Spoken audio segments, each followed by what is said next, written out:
I wanted to kind of pave a new way for what politics looks like. I didn't have like a background of politics or anything like that as far as my my background and my experience. So I just wanted to kind of pave the way and set a new tone of what I believed I wanted politics to look like. I wanted to see more women, young black women like myself in these positions. 26 years old, right, getting into politics. Why not something else? Why not go into corporate? Why not, you know, do something else that would make sense for a 26-year-old? Let's use this vacant land and build community. Absolutely. Let's build neighborhoods.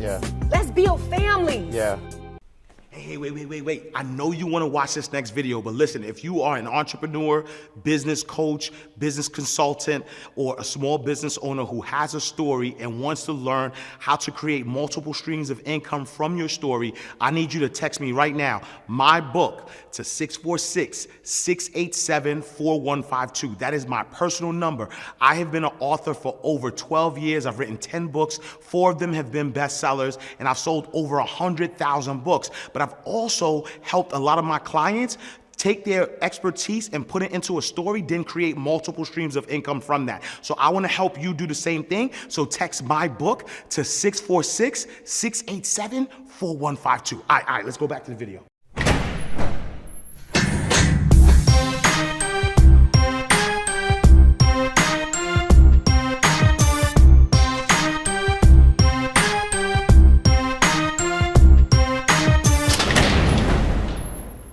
All right, so welcome to another awesome episode of Inside the Vault with Ash Cash, the greatest money mindset show on the planet. Listen, I got an exciting show for you today. We are honored to have a trailblazing leader who has made a significant impact on Detroit and beyond. Mary Sheffield serves as the Detroit City Councilperson for District 5 and made history in 2013 as the youngest person ever elected to the Detroit City Council at the age of 26.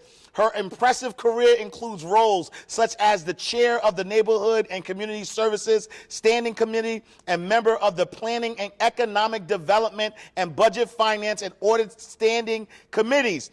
As the youngest ever Detroit City Council president, elected in 2022, Mary has led initiatives in affordable housing, economic development, and community empowerment. Her dedication to uplifting Detroit's residents and her visionary leadership continue to inspire many. Ladies and gentlemen, round of applause for Madam President. All right. Mary Sheffield, it's a pleasure. Boy, oh boy, I need you for mine. Yes, ma'am. Yes, ma'am.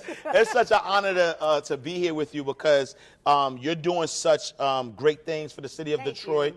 And for me, I feel like, you know, you have to, when you think about the black community specifically, when you see someone doing something right, it's duplicatable anywhere in the country, right? And so I love everything that you're doing, and we're going to talk about it because I think that you know, what you've built and what you're building is a model that we can duplicate everywhere and help us economically as a community. But before we go there, right, because I read, you know, your bio and everything, before we go there, in your words, who is Mary Sheffield? So Mary Sheffield is someone that loves service. Born and raised in Detroit. I grew up in a servant leadership household that instilled in me the importance of service. And so I view myself as just someone who is incredibly, deeply passionate about people, about justice, and about serving. God led me to serving in this realm in politics, which I never thought that I would actually be in.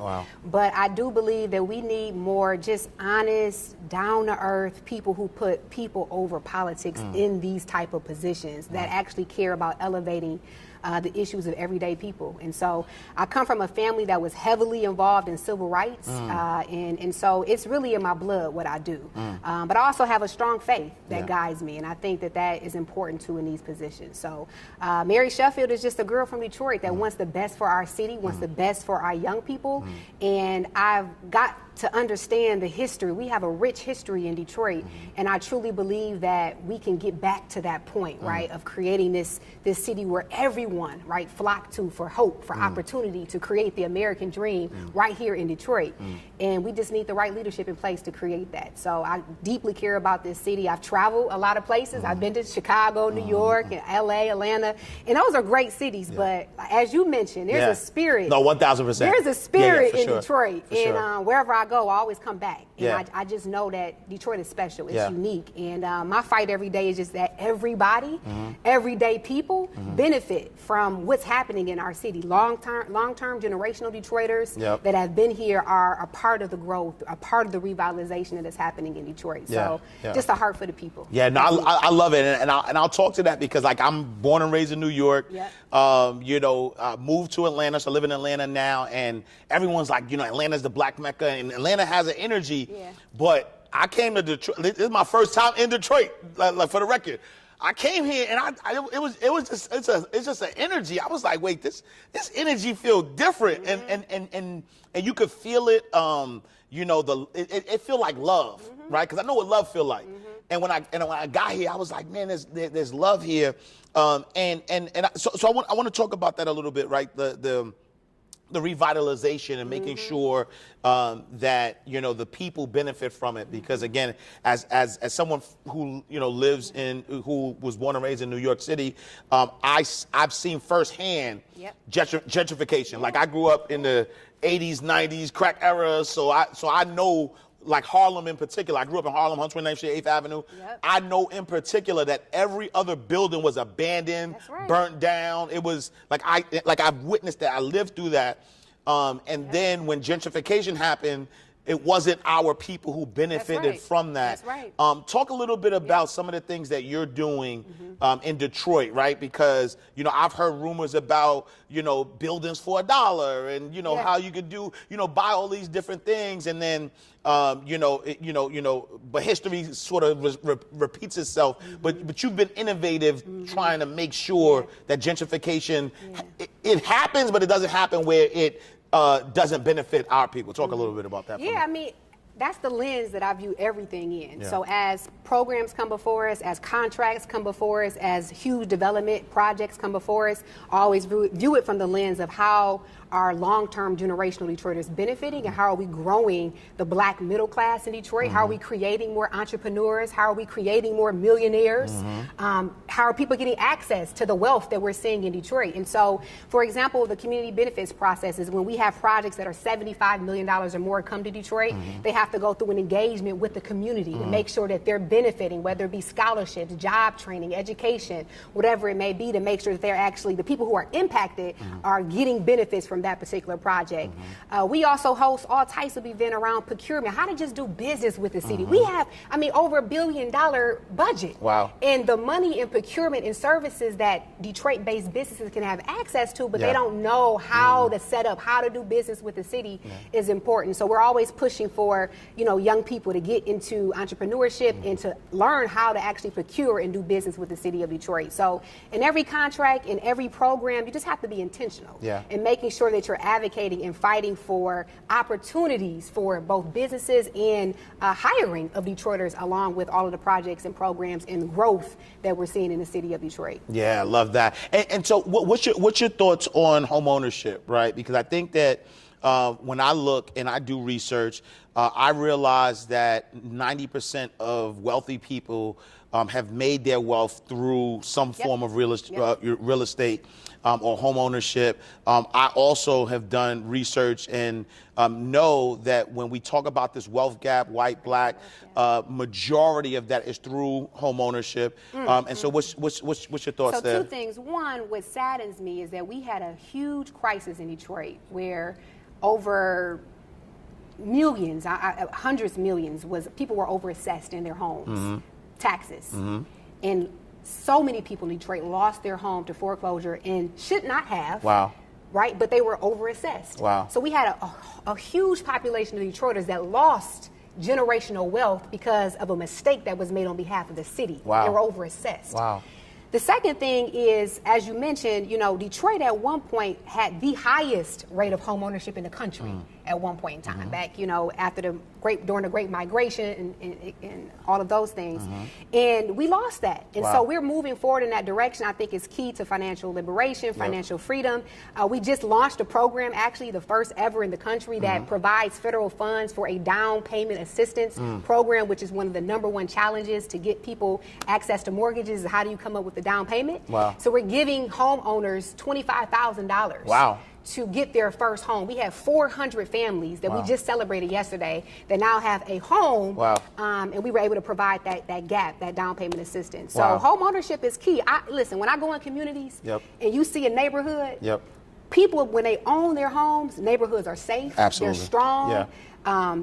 It's a sense of community and pride. Yeah. And when we talk about rebuilding Detroit, I'm proud of the apartments, sometimes, the rental units and that, but we need housing. Absolutely. We need safe, stable, affordable housing throughout our neighborhoods. Yeah. If we really want to build the middle class and create a safe, sustainable place for people to Yeah, grow. and I want to go back to something you just said, because I don't want to glaze over that when you talk about the Great Migration. Yeah.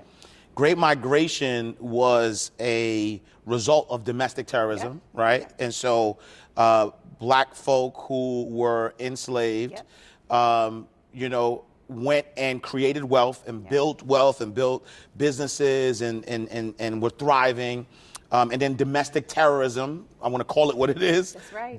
Domestic terrorism chased them out of their homes.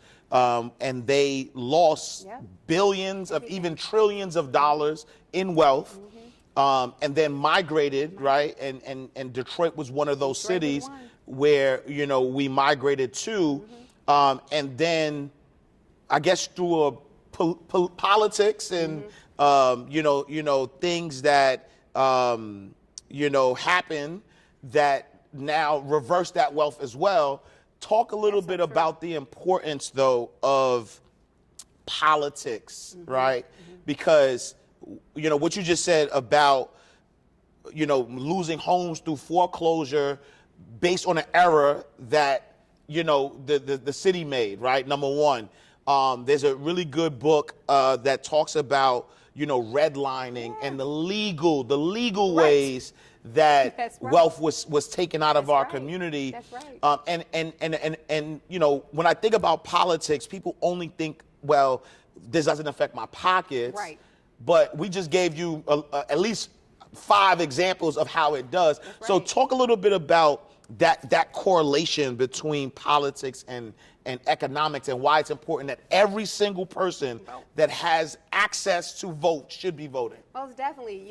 If you don't shape policy, it will shape you. And I think of restrictive covenants. Yep. I think of urban renewal. Me and my staff were just at an event where we talked about the elimination of the Black Bottom, Paradise Valley. I'm not sure if you're familiar with those areas of Detroit where we had just wealth of the Black community, thriving businesses. I mean, we were just concentrated and thriving as Black people. Wiped away. Urban renewal, freeway came, and took it away. That was all politics. That was all people in government, in office, that made these decisions. And so I sit there every day, and no one can tell me that voting and leadership does not matter. Let me give you an example. Right now, we have a proposal before us to create solar farms throughout our city on 100 acres of land. Right, that's almost 100 acres. One football field is about a little over 1 acre. So we're talking about almost 10 football fields of solar farms in our neighborhoods. Priorities matter. I'm not saying I'm against solar farms to help create a safer, cleaner environment.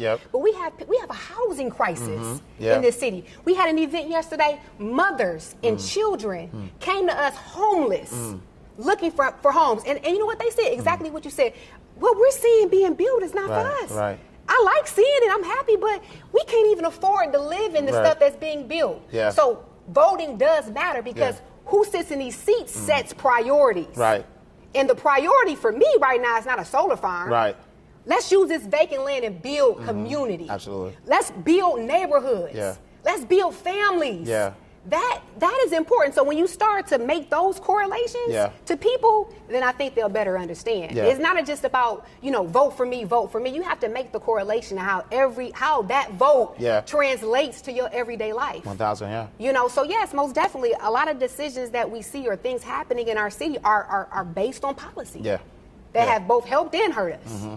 And I love, one thing that you mentioned about the city having access to funds that could help small businesses. Yes. The statistics show, right, that the government is the largest employer of, black people, but the second largest employer of black people are small businesses, right? And so if you think about the government, and you think about small businesses, if the government has money employing black folk, and then the second largest employer is small businesses, then why not, get access to that? And so if you vote and you understand you have the right people that support that, that's right. It will make sure that the money is circulated in the community and it grows, right? And so, and I see and feel your passion, right? I feel it. 26 years old. Right, getting into politics, and I know you mentioned a little bit about it being in your family, but why not something else? Why not go into corporate? Why not do something else that would make sense for a 26-year-old? I honestly feel like it caught me. It pulled me. I didn't choose it, it chose me. The timing was right. This was the first time in the history of Detroit that we had council by districts. So the opportunity opened up itself. And quite honestly, some of me felt like, I was not really too much involved in politics. I didn't follow it that much, but I also didn't see myself in those spaces. And, I wanted to kind of pave a new way for what politics looks like. I didn't have like a background of politics or anything like that as far as my background and my experience. So I just wanted to kind of pave the way and set a new tone of what I believed I wanted politics to look like. I wanted to see more women, young black women like myself in these positions, and really show young people what we could do, right, if we work hard and follow your dreams. So it was definitely difficult. It shaped me a lot, but I can tell you here in Detroit, I feel like, and I've heard from a lot of young people that I have inspired them. And that's really what makes me, to get into politics, to want to step up and take these positions. And so that's really what it's all about, creating a new generation of leadership. And so what would you say has been the most difficult part of, being young, black, and a woman? You got a lot. You got a lot. Respectfully, you black, you young, and a woman. What's been the hardest part of that? Gosh. I just think I think politics in general is not an easy environment to be in. Especially in the times that we're in now.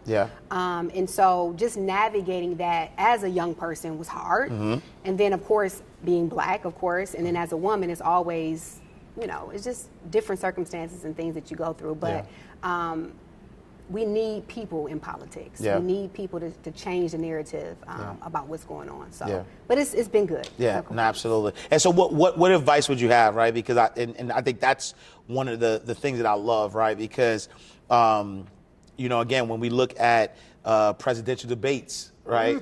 And we watching grandfathers, respectfully, on both sides, right?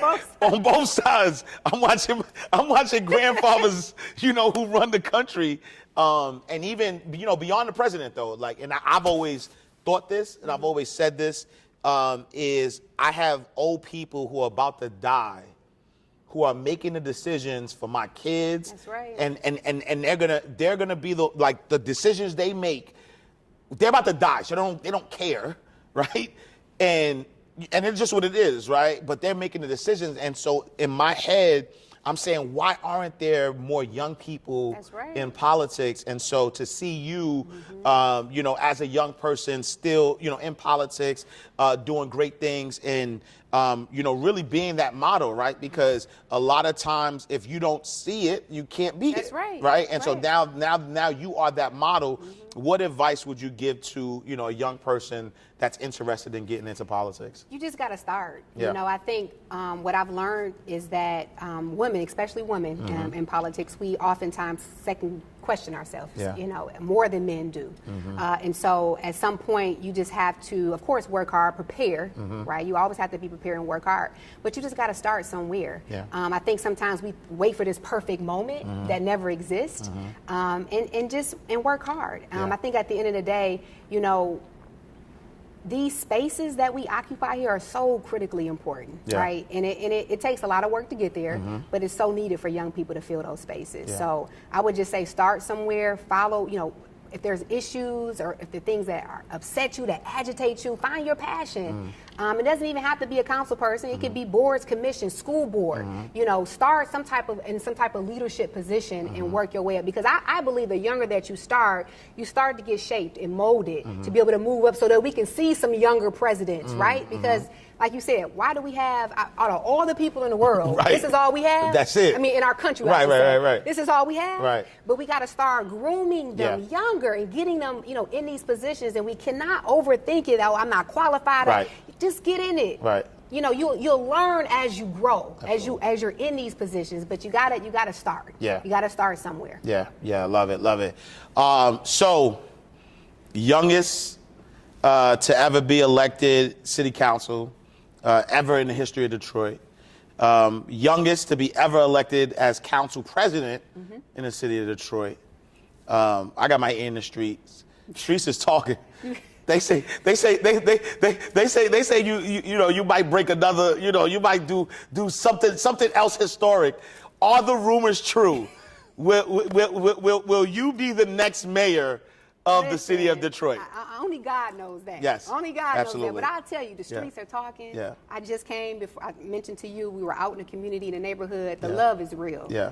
People are grateful for what they're seeing in Detroit, but they're also at a point where they're ready for more priority and emphasis on the people that have been here, our neighborhoods. Yeah. And I think people are kind of ready for a shift. In that dynamic. And so I'm just kind of vibing off the energy of the people. People have known me since I'm 26. They know my work. They know my position. They know I've been able to deliver. So not only was I elected at 26, I made history, but I've done some very impactful things in this city. I have changed the trajectory of our city in a lot of ways through policy, affordable housing. I mean, at one point in time, we had projects coming here getting tax abatements, and they were building super wealthy units where no one could have access to. Until I created the affordable housing, inclusionary housing ordinance that says if you come here and we give you some tax breaks, you're gonna put some units in here for affordable housing, right? And so people have followed my work, my intentionality about inclusion of Detroiters and long-term people here. And so I think they're ready for a change. And so we will see. I know that I'm ready to move forward, to move ahead, because I've learned that the mayor's office is just so important as it relates to vision, as it relates to priorities of the city. As I mentioned earlier, why are we talking about solar farms and not talking about housing? So the shaping the priorities of the city is important to me. And so that seat is extremely important as we talk about the next 10 years. Because Detroit, as you know, I mean, Chicago is hot, New York is hot, Atlanta is hot, but everybody's flocking now. Detroit is like the new hot city. Everybody wants to come here, they want to build, but we want to make sure we do it very intentional. We want to make sure everyone has a piece and is benefiting from that. So so we'll see. Okay.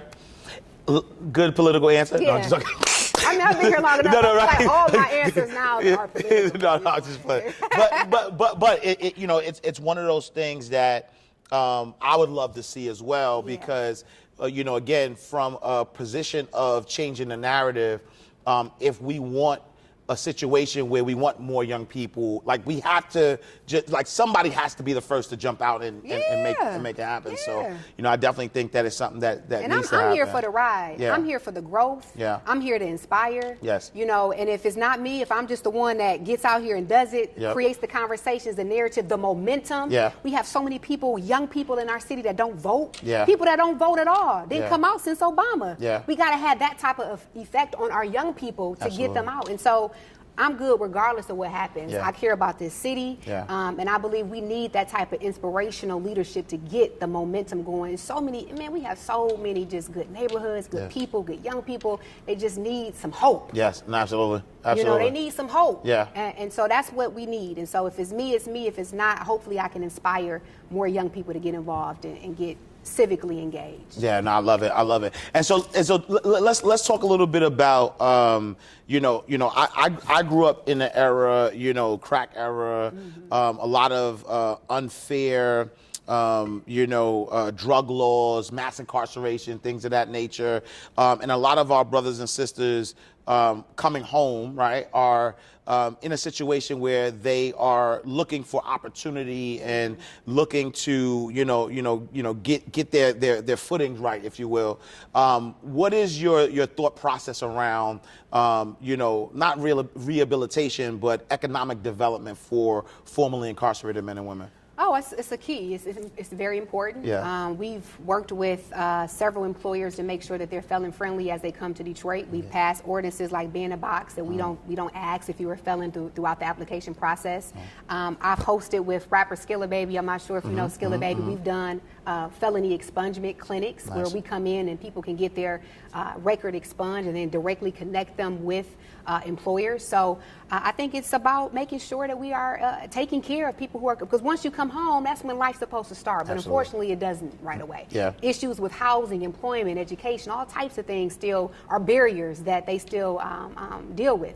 And so it's a priority for me, and we're always pushing for ways to make it easier for returning citizens, for sure. We work with them all the time. Yeah, love it, love it. And so what ways, right, because, this is a show that is seen globally, right? But what ways, from a leadership perspective, can others follow your lead, or what advice would you have where, other cities, other countries even, right? Because we're in 156 countries. So what other ways can leaderships and politics shape, economics and help people live a life of financial freedom? And this is not just for returning citizens. No, this is in general, yes. Using economics in general to shape. Yeah, so, Yeah. I mean, I think for us, like, I'm not sure, some cities receive federal ARPA dollars through the Biden administration. We received $800 million from the federal government, and we really have been using that as a tool to create better economic opportunities for everyday Detroiters. So we have programs, for example, where we will pay you to learn. We will pay you to increase your reading level. Right? We will pay you to get a GED, right? And so programs like that to me are important as it relates to just using federal funds, using the infrastructure that we have to increase the quality of life for everyday people. And so just being intentional with resources, I think, is important too. Making sure that it's embedded throughout policy is key. But I think everything that we do, or I do here in Detroit, is really about how do we advance the economic opportunities for those that I serve. Yeah, love that. All right, and so entrepreneurs, right? So a lot of entrepreneurs are in a space where they're trying to figure it out. It might be tough times for them. What advice would you give to an entrepreneur who's trying to figure it out? It's tough times. They might be the youngest. They might be kind of breaking barriers and need that extra push. What would you say? Tough times don't last long. Tough times don't last long. Yeah. And I was just at an event this week where we are here in Detroit. We are actually awarding through a program called Motor City Match gap funding for entrepreneurs. So, and we've done this now for 2 or 3 years. We're actually giving entrepreneurs access to capital, which is the number one issue, pairing them with properties throughout Detroit and giving them technical assistance. And so small businesses, entrepreneurship is near and dear to my heart, but there are a lot of programs, right? A lot of programs that assist small businesses and entrepreneurs as it relates to access to capital that I would just encourage people to look up and go find, particularly if you are in Detroit. We have programs like Motor City Match, Detroit Means Business, a lot of programs that are trying to build entrepreneurs and create a pipeline of them here in the city of Detroit. So tough times don't last long, but if you're going into entrepreneurship, you got to be tough. Yep, absolutely. Because there's a lot of no's and failures in entrepreneurship. Yep. But eventually, You know, you got to get into the right rooms, especially making sure you tap into government, because there's a lot of government-funded programs that can help small businesses and entrepreneurs. Love it, love it, love it. And then so, you know, if we could go back, right? Because I mean, Mary started really, really young, but if we could go back to 18-year-old Mary Sheffield, what advice are you giving her? 18-year-old. Yeah. Whew. Why are you so bad? No, 18-year-old. I would probably just say to get into, to challenge myself more, because I just learned in life in general, the more that you get into rooms where you're uncomfortable, the more you grow. Yeah. The more that you do things that you may not be as confident that you believe you are, you grow. Yeah. So I would say to my 18-year-old self, girl, try everything. Get into rooms where you don't feel like you're supposed to be. Get around people that are smarter than you. Yeah. And just learn as much as you can. Yeah. And you want to be uncomfortable, because that's where you learn and that's where you grow. So I would just probably challenge myself a little bit more, pushing myself to do things, try things, because that's where the growth in life takes place. Love it, love it. Last question. Yeah, last question. When you become mayor of Detroit, what is the future of Detroit, right? Like, what do you want Detroit to look like, and what is that vision that makes Mary says, yes, job well done? I want Detroit to be a place of opportunity, of innovation, of growth, just like the Great Migration, where everyone is flocking to Detroit. Yeah. The Renaissance, right? For everything, for homeownership, for small businesses, entrepreneurship. Everything is thriving in Detroit. And at the heart of that, of course, for me, it's going to be our neighborhoods, strong, safe, viable neighborhoods, connectedness, community, and also just making sure in general that we are attracting young people in Detroit is important to me, that we're retaining and attracting. Our population has increased. Right? We're innovative as it relates to technology and mobility, just the Renaissance, right? The place where everyone is coming, I think, is key. And just really growing our population is important to me, but really connecting, creating a sense of connectedness and unity. And of course, the spirit of what Detroit is all about, having that spirit throughout every neighborhood of Detroit. Yes. So. We love it. We love it. Madam President. Thank you. You're an amazing interviewer. Thank you so much. I appreciate you. If people wanted to connect with you, where can they find you? Everything is Mary Sheffield. So Instagram, Mary Sheffield, Facebook, Mary Sheffield, Twitter, Mary Sheffield. So, yeah. All right, y'all. Make sure y'all tap in the future mayor of the future. Look, you might need a campaign for president at some point. So no, that's you. No, I don't know.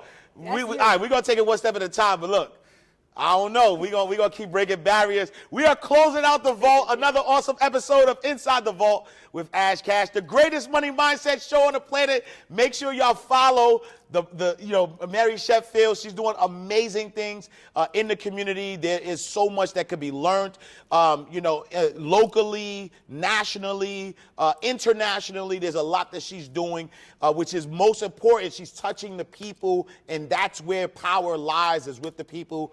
So make sure y'all tap in. Me, I am Ash Cash. Make sure you visit me, IamAshCash.com. Follow me on all social media platforms at I am Ash Cash, and make sure you join the abundance community. Make sure you go to InsideTheVaultTV.com and subscribe to us. But we'll see you next time in God's will. Yes, all right, y'all. Peace.